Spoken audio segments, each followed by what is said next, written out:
Hello! Today I want to give a quick overview of the many national parks that we got to visit in our RV this year. So I'll keep it short as I can.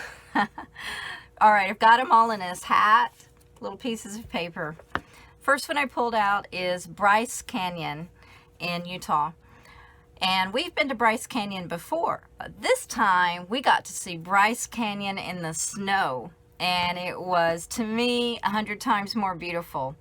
Bryce Canyon is one of these parks where you have lots of red rock that has been eroded, and you're left with columns that are all different shapes, and that creates a lot of crevices for the snow to get in.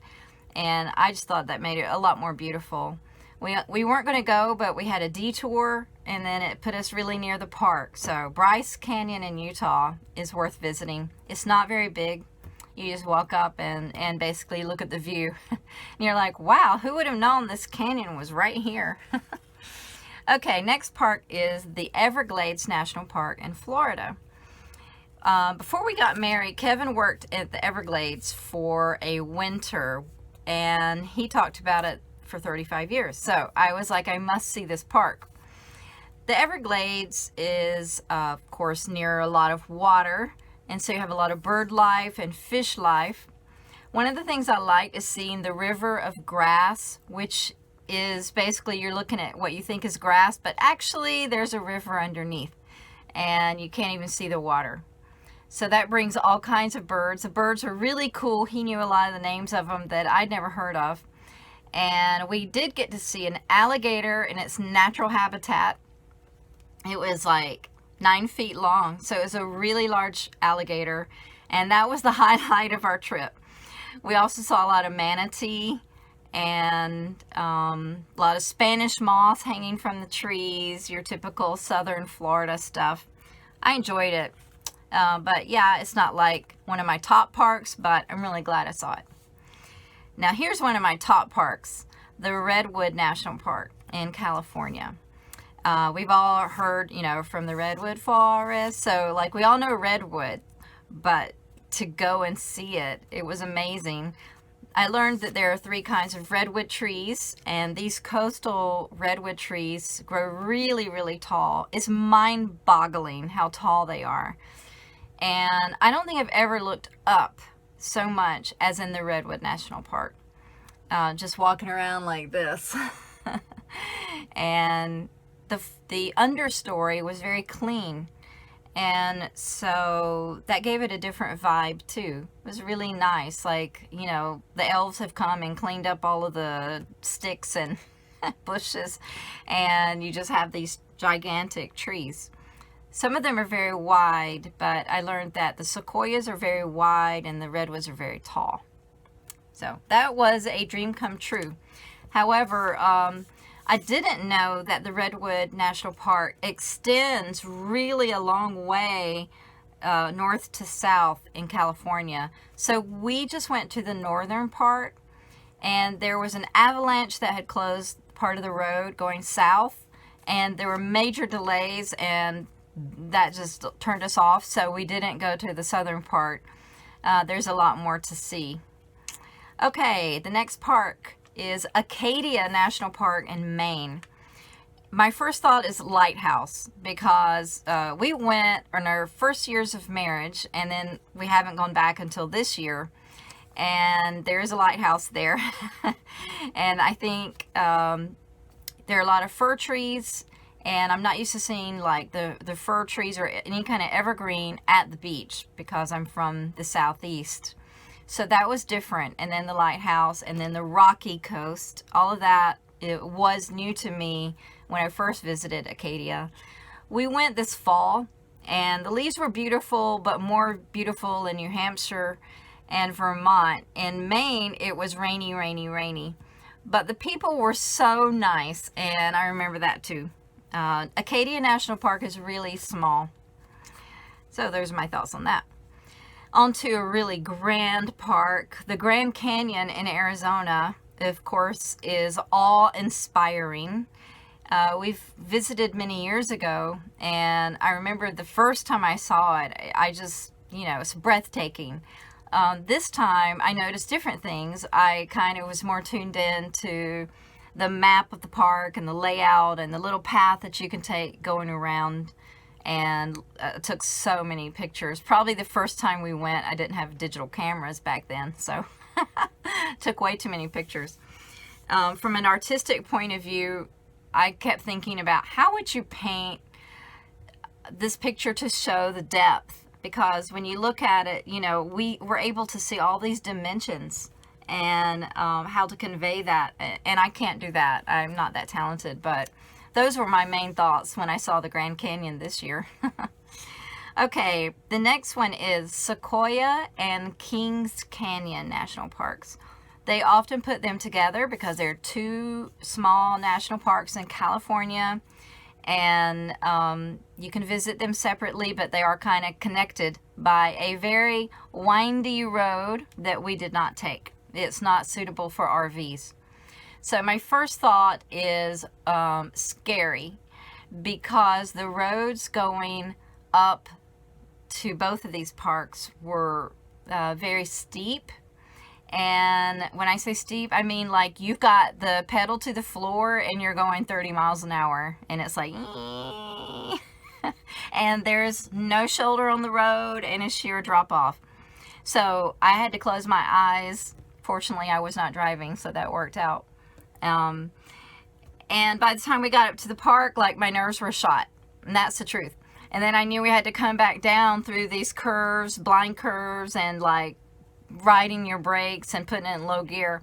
So those are my thoughts. I'm sorry, it like does not do justice to those parks. It was a lifelong dream for me to see the Sequoia National Park, but it was a little disappointing when I got there. It just wasn't the epic feeling that I thought. Also, we were limited because we did not have a tow car, and most of the park is closed to RVs as large as ours because of the roads are that switchbacks and all that you really can't take an RV up. Bummer. So my second word is disappointing. Scary and disappointing. How about that? That's a bummer. Okay. Mammoth Cave National Park in Kentucky. I never heard of this national park, but we were in Kentucky and we saw the signs and we went. And part of the cave was closed because of COVID, so that was a drag. But I learned, we went into part of it, and we learned that it's the largest cave system in the world. So, hey, I learned something. And the woods were beautiful, and it has its own Kentucky feeling about it. Okay, Shenandoah National Park, and that's in Virginia, so it's special to us because we are North Carolinians who have transplanted to Virginia. And we have lived very near this park and been so many times, it's hard to be objective about it. One thing I can tell you, the Shenandoah, been many times, and I've seen black bear so many times there, so that's pretty cool. And another thing special about it, it connects to this road called Skyline Drive, and that's just the road that goes through the park. And it's one of those roads where you have to drive slowly, 35, 45. So you like your heart rate slows down and you calm down because you're forced to go slowly. And the trees make a canopy over the car. It's like a tunnel of green. So it's lovely. I recommend it. Oh, perfect. The next one is the Blue Ridge National Park. And that's in North Carolina and part of Virginia.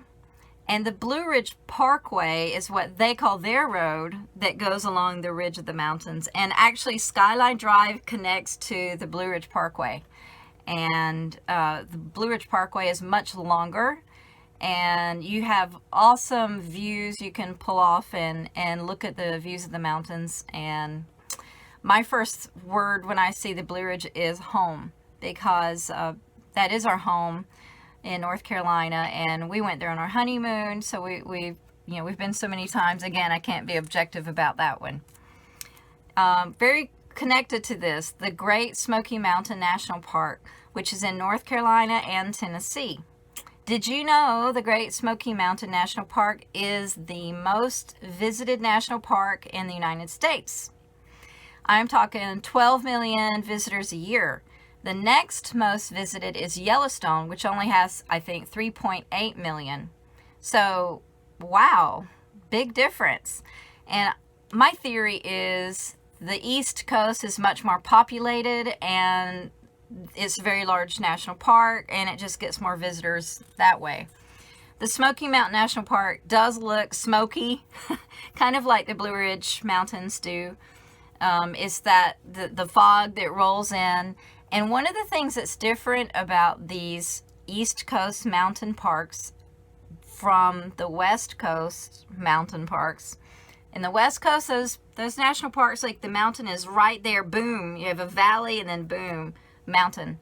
But these East Coast parks, Blue Ridge, Shenandoah, Great Smoky Mountain, you see layers and layers and layers of mountains, like your traditional paintings of mountains. And that's really beautiful. And it's very inspiring artistically. And it's very soothing. I think of it when I had been gone overseas and came back and we visited, I said, it's such a gentle beauty, these mountains. It's just very gentle. Okay, next park is Big Bend National Park in Texas. We had never heard of this park. That's how good we are at planning. So we're like in Texas and we're like, oh, look, it says there's a national park. We should go. And so we visited, and at that point we had not been to Arizona and seen all of the cacti that were upcoming in our trip. So the Big Bend National Park, what we learned was about different kinds of cactus plants, and it had mountains, it had a lot of rocks, not many trees, not like we're used to in the East. And our friends from that area said it has really great hikes. But for me, Big Bend was, I hate to say it, but it's near the bottom of my list of parks. I wasn't really inspired. I'm sorry, Texas people. I love you. Okay, next park is Olympic National Park in Washington. Now we're talking my kind of park. I love trees and I can't get enough green. And Olympic has it. Olympic National Park is in the Northwest. It's very wet. You know, we think of Seattle with all the rain. And Olympic National Park has one of the very few, I think there are only 2 temperate rainforests in North America. One of them is there. And it's called Hoh, H-O-H. And we got to visit in 2009, and I loved it. And I was so excited to go back. And although Kevin found it very gloomy, he did enjoy it too. The trees were massive. So the trees that really stood out there were Sitka spruces. And they're super cool, really, really big. And in the Olympic National Park, you have like huge ferns coming up from the ground. And then you have these trees with moss hanging, but it's not Spanish moss. It's not a parasite. It's a different kind of moss. And so it's like things coming from above and below, and it's overwhelming to your senses in a good way. And it's also a lot of waterfalls, and everything's big, like the big trees, big rocks, big green. And I couldn't get enough of it. I think my favorite camping spot was there at Lake Quinault, or was it Quinault Lake? It's in the south, and that was amazing. So highly recommend. Top 3 national parks on my personal list, Olympic. Okay, next is Death Valley. Death Valley is in Nevada and part of California.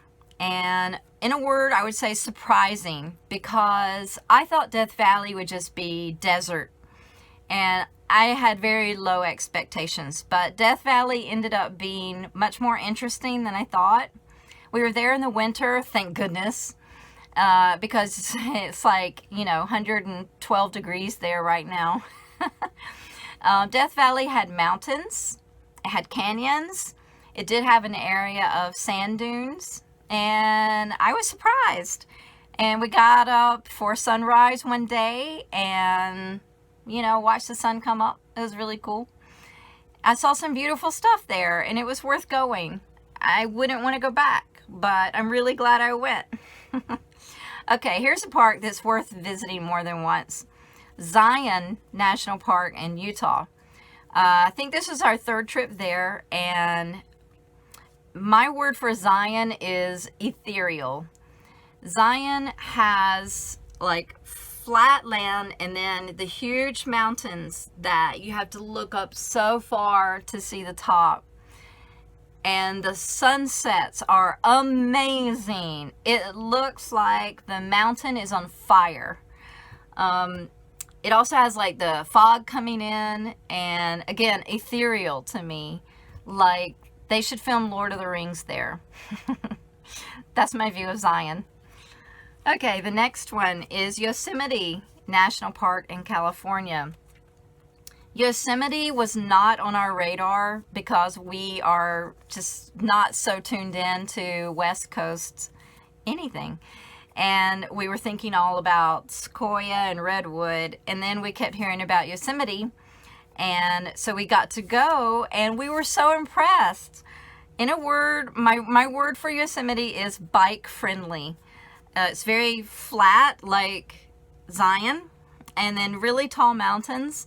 So easy to ride your bike around the main part, and you can see so much from that one central area.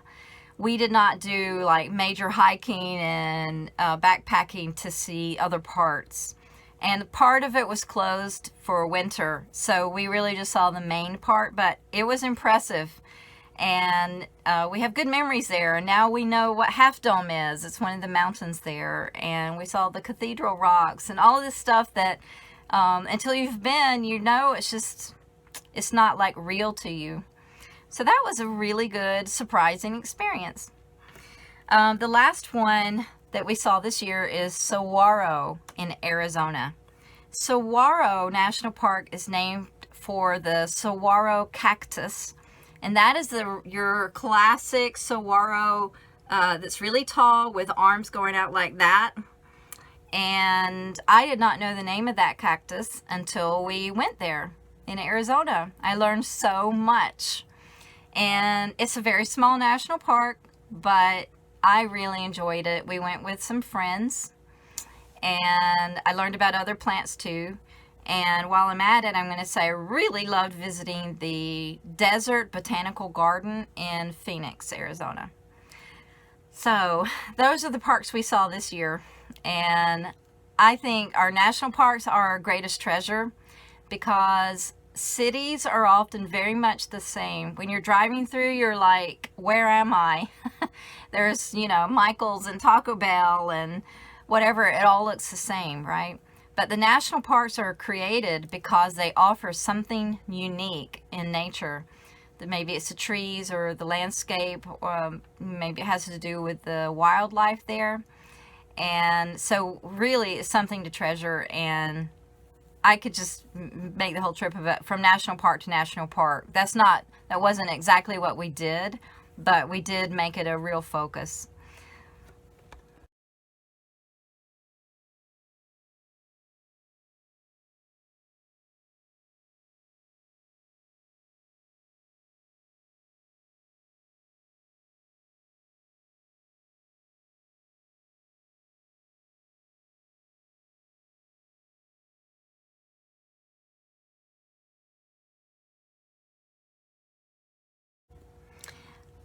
In the past, we got to visit some other national parks, so it wasn't this year, but I thought I would mention them. Mount Rushmore National Park in South Dakota was super cool. That's the one with the president's heads carved into the mountain, and it was so much more impressive to see in real life than in pictures, as everything is. I love that.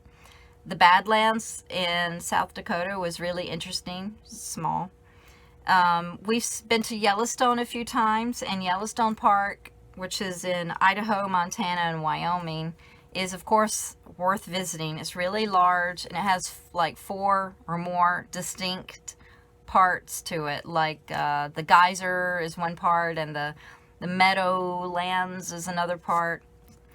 The Tetons in Wyoming is another one that we had wanted to get back to. We really like the Grand Teton National Park. It makes you feel like you're a cowboy. You want to drink coffee from an enamel cup. That's how I feel when I'm in the Grand Tetons.